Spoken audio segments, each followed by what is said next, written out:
Hi, this is Andrew Twidwell, owner of ABT Plumbing, Electric, Heat, and Air. Once again with the show You Got This. It's a show of DIY do's and don'ts.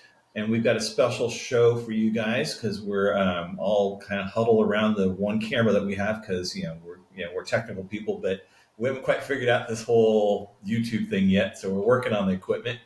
But I've got DeeDee Vieira with us here. She's head of HVAC. Say hi. Hello. And I've got a thumbs up on my, God, it just keeps popping up, right? What's happening on the Zoom too? There it is again. So you guys are watching this, you get to see the little thumbs up there happen. It's only when I do like that though. Anyway, and then I've got Dan Foss here. He heads up our our drain cleaning division and is helping out with the plumbing division right now. Well, our manager, Kevin Bryan, is getting better and he'll be back at the end of the month. And we've got Rosalie Brown in lovely LA. So we're all here, and what's been going on with you guys? I know it's been kind of hectic with the holidays coming up and the kind of the sudden economic slowdown. I don't know. That seems to be the theme right now. Is everybody I've talked to, every business owner or worker that I talk to, are just saying, "Wow, it's been really, really slow," which is weird because jobs are up. We're still only at 4% in unemployment. Interest rates are coming down, aren't they? Yeah, coming down. Inflation's coming down. So anyway, it's a weird time. But in the holidays, how was everybody? How you guys got all your Christmas shopping done? We actually, at my house, we actually had a period of time there where there wasn't anything being dropped off by UPS or anything for like a day. Yeah, well, it's a little longer than that. The UPS driver came up to the house and asked if my wife was okay. Yeah. And I said, yeah, she's fine. He goes, I said, why? She goes, well, she hasn't had anything delivered lately, so I'll just make sure. Okay, all right. Our Christmas party was great. Yeah, we had our Christmas party. So yeah, we all had our Christmas party. Trying to find a place that can house 55 people now. It's a little interesting. Last year we did it at 1849. We kind of have a theme in this company. We're a bunch of plumbers, so we have it at breweries.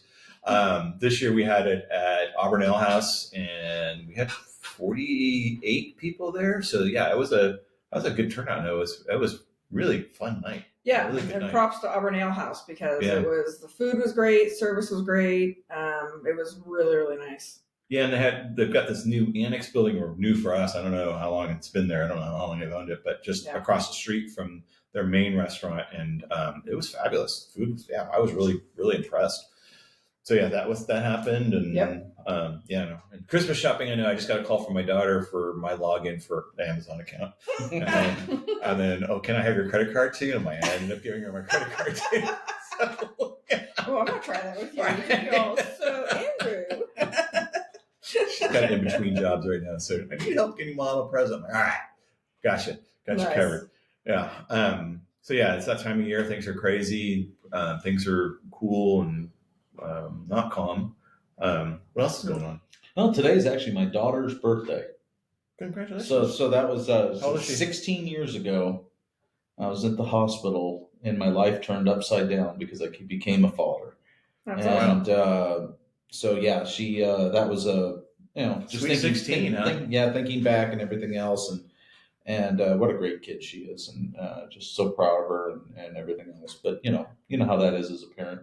I always tell the guys, you don't know what love is until your first kid's born and you see them, and then you realize your whole life has changed, and you don't know what it's just an amazing feeling, and it was kind of cool to think back on that today. Yeah.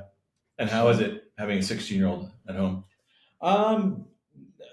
Considering what the horror stories I've heard of other 16-year-olds, things like that, it is not bad. She's we've been really blessed. She's a really good kid, and we just hope that continues. Is she wanting your driver's license?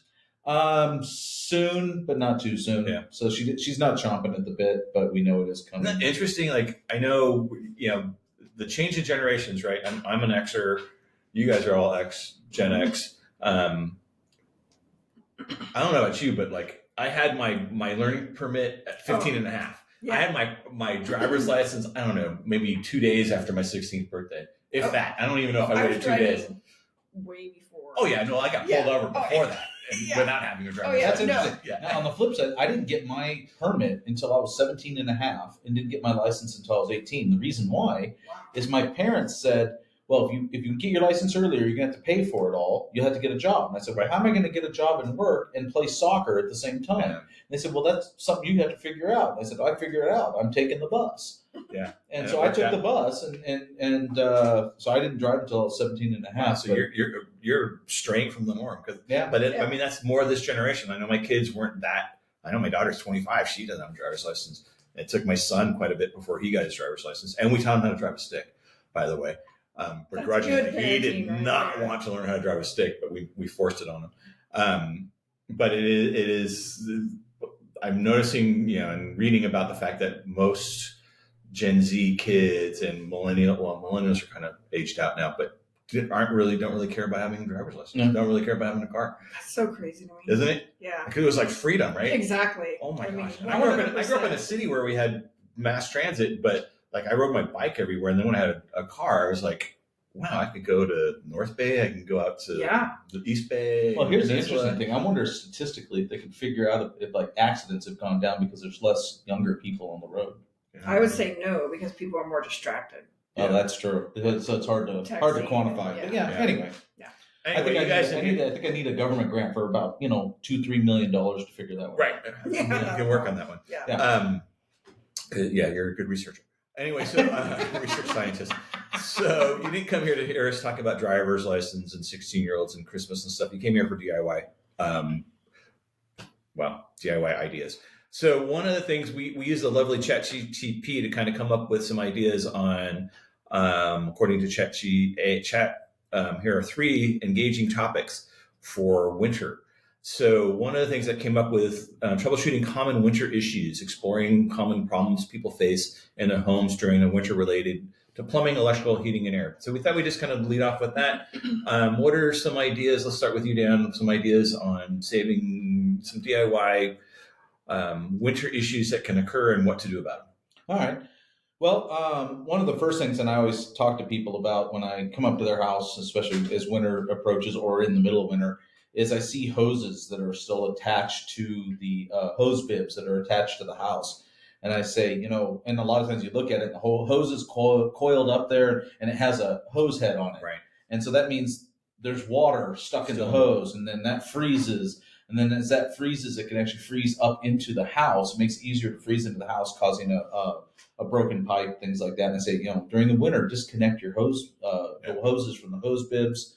And even at that, it's best to put those little insulation things on them just to help protect things. And hoses will freeze. I mean, I've seen those. I've had some hoses in my own house that have frozen and cracked because I left water in them. Mm-hmm. So drain the hose too while you're at it. And also, that freezing isn't good for the rubber and stuff in the hose. It's really best to bring them into your garage. Yeah, it's true. And otherwise, unless you really like buying a hose every year.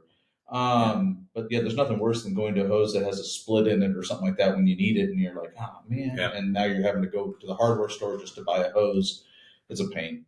But so that insulating pipes, especially with those that are outside, disconnecting, remembering to turn off and depressurize your irrigation systems that are outside, will save you a lot of repairs and things like that in come spring.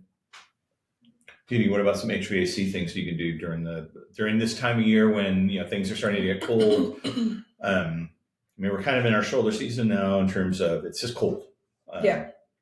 Good things is making sure your thermostat is set at a proper temperature, so you're not heating your house up from a negative of anything lower than like 62. You're using a lot of extra fuel to get your house up to the 68, 70, 72 degree area. Check registers, make sure they're open. Check filters, make sure they're clean. Check filters. Yeah, I can't emphasize that enough. We talk about that practically every show. And I was just in an interview the other day at the Roseville Chamber, and I mentioned that changing filters, and the person that was doing the videographer said, yeah, that happened at our house this year. They hadn't changed the filter and their system crashed. Yep. And they called somebody out and they came out to change the filter. Yeah. I was literally at a customer's house on Monday, and they actually listened to the show.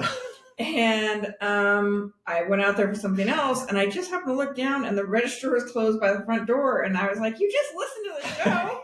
Like, what is up with that?" She was like, "I can't believe it." She's like, "Go check all the rest." And there were three more were closed.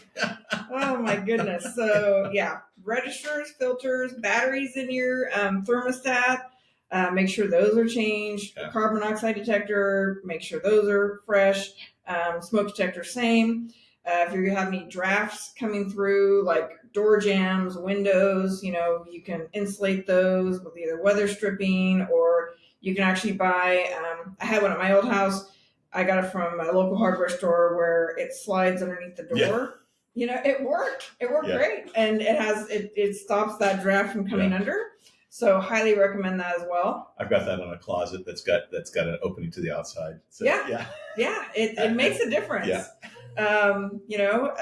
Definitely all those things. And then if you're able to check this yourself or call someone in to have it checked, but rodents are a huge issue right now, please have your ductwork checked for breaches, anything disconnected. I had a customer who had a cat, got locked underneath the house accidentally. They were having some work done, and it ripped down, like just pulled down a bunch of the trunk lines, so we had to reattach them. Oh my goodness. So yeah. You know what else I realized, and something a lot of people don't think about, and I'm not an HVAC guy, and I didn't know about it, but mini splits have a filter at the top that needs to be cleaned. Yeah. And I didn't realize it, and I think one time I called you guys out. Yep. And because I said, "Oh, my mini split's not working," they came out and they fixed it for me, and I was like, "Oh my god, I can't believe I work for a company that does this work, and I didn't know that they had a filter to change or fix and clean." So mini splits for you people that are out there listening, we've actually got one right above our head right now. Are the systems that they're mainly in Europe and South America and most everywhere else on the planet except for the United States. We're starting to implement them a lot more. But there is a little filter in there. It's not much of a filter. No, but it's just a screen. It's a screen. It's there set up. It's kind of like one of the window unit screens for your air conditioner window unit. But it just keeps dust out of the evaporative coil. So yeah. Yeah, you just pull it out, rinse it in hot water, maybe a little bit of soap, and then just shake it dry and put it back in. Yeah, it takes 2 seconds. So change the filters.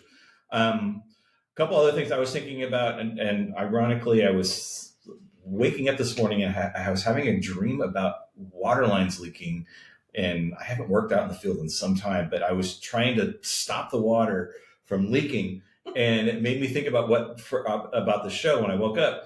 And as we enter into this season of potential freezing, potential pipes, one thing that's really handy to have around if you've got exposed copper water lines is have shark bite caps. There's this product that's a shark bite, and it's literally a push on type of fitting, and you get up at the hardware store and they will cap off your water line if you have a problem. So you can, if you got a break in the water line, you can cut the water line apart, cut it in half, and simply cap it and turn the water back on. They're I don't know how much do you think they're under depending on the size, but they're under $10. Yeah. So, and I say that you might want to think about getting them now and putting them in a place where you can get them, because when and if the freeze does occur, trying to get those type of fittings, they disappear really fast. Trying to get them at any hardware store anywhere locally, you're going to have a really hard time. You might have to actually go down to the Bay Area or Sacramento to get them. And even in Sacramento, in the last couple of freezes we had, it went down the hill as well. So trying to get parts was incredibly difficult for plumbers, let alone DIYs people. So it's not a bad idea to have a couple of those just sitting on your. And just so you know, those fittings are great for a pinch, things like that. They're not something I'd want to have for a permanent repair. But they can definitely help you in a pinch. They'll buy you some time. The fact that they don't require you to solder, there could be water in the line. They're just a good go-to for an emergency. Eventually you want to actually have it physically really fixed, because that is those are one of the products that are out there right now that we make a fair amount of money on. I can't deny that, because we've seen poor installation. It's mainly poor installation, I would say, but occasionally, even when they're installed properly, they can they'll fail. They've got a life expectancy of maybe 10, 20 years. So Well, the other thing that happens is you have water quality has issues to them. So, Yeah. you say, well, I'm on city water. Well, then that means you have a lot of chlorine. That's not good for the Chlorine, rubber. chloramines. Yeah. And so that's an issue. And you're on a well, you have hard water. And Why like is that a problem with a shark bite fitting? The shark bite fitting, really, the thing that seals it is an O-ring. It's a rubber O-ring, and then it's got some metal teeth on it that it's kind of like the Chinese finger traps that we had as kids. That you can push it in, but the teeth hold it from pulling back out. Mm-hmm. So, and That's similar to analogy. Yeah, and it's like a shark tooth too. Like a shark tooth is serrated, and so when it digs in, it's really hard to pull out. That's why they call it shark bites. So it holds on. But literally, the thing that makes a seal is a rubber O-ring. So that's why we don't say they're a permanent solution to a problem. They work. They'll buy you some time. Right. Some of the other things that this is not really weather related, but we should touch on electrical issues as well. We get a lot of calls, calls for outlets that are not working, and we'll go out there and find that a GFCI has been tripped. What's a GFCI? It's a ground fault interrupting circuit. GFCI product, and you'll see them anywhere. They're installed anywhere where they're a wet environment. So garages, bathrooms, kitchens, and you're like, well, the outlet itself doesn't work. Why does the rest of the outlets not work? Well, one thing that we do as electricians is we don't install a GFCI at every outlet that's requiring it. What we'll do is we'll put one GFCI outlet and then run through it. We'll daisy chain from that and run our entire circuit off of that. So anything beyond that circuit, anything beyond that GFCI is going to go out as well. So, and I've had instances where I know in my old house up on Banner, a contractor built it, and the GFCI in the bathroom ran the kitchen outlets. So it was on the second floor. The kitchen was on the first floor. Took me a little while to figure that one out. Oh, I have one that the bathroom outlet on the third floor, that was a GFCI. Yeah. And somehow they ran a wire off of that all the way down to the basement. For the basement outlets? For a basement outlet that controlled the tankless water heater. Yeah. And we were like, what the heck? So you're going to find those. That's not really good workmanship, and I don't think it's code, actually, if I remember correctly. But you're going to find that. And I've also found them in closets, out of the way places, behind Cheerio boxes, that sort of thing. So, if you have a bank of outlets that are out and that are in an area where it could get wet, they take a look around. You're probably going to find a GFCI, and all it is a matter of pushing the button. And I know, most people don't like to spend a dispatch fee on somebody coming out and pushing a button for you. So, spend a little 5, 10, 20 minutes and look around your house, try to find those. And it's not a bad idea to kind of, you may even want to go, if you do find one that's kind of out of the way, it's got a little test button on it. You're supposed to test those things. Not a bad idea to test that thing. And then also you can figure out which outlets are on that circuit. So then when it does happen, and you're not home, and your significant other's home, or your kids are home, and they can't make their popcorn or whatever, or make their coffee, you can walk them through where that outlet is. So the other thing is when it comes to outlets, especially now that we're in the season where we're plugging a lot of things in, is you plug something in and the plug wants to fall out. Oh my gosh! Yeah. And so what do? You bend those prongs out and make it stay. That's actually a sign that your outlet is out. It's worn out. And it's worn out and it needs to be replaced. Yeah. And bending those things to try to keep the thing in, it's a temporary thing. But the problem is it can create fires, electrical shock, any number of things can happen from that. So if that's happening at one outlet, it's probably happening at more than one. You might be looking at just getting all your outlets replaced. It'd be a good, safe At least thing have somebody come out and look at them. I mean, and what he's saying about why would it cause a fire? Well, electricity needs a good circuit. It needs a good path to go through for the wires. So as those prongs separate inside the outlet, that connection point's getting smaller, smaller, smaller.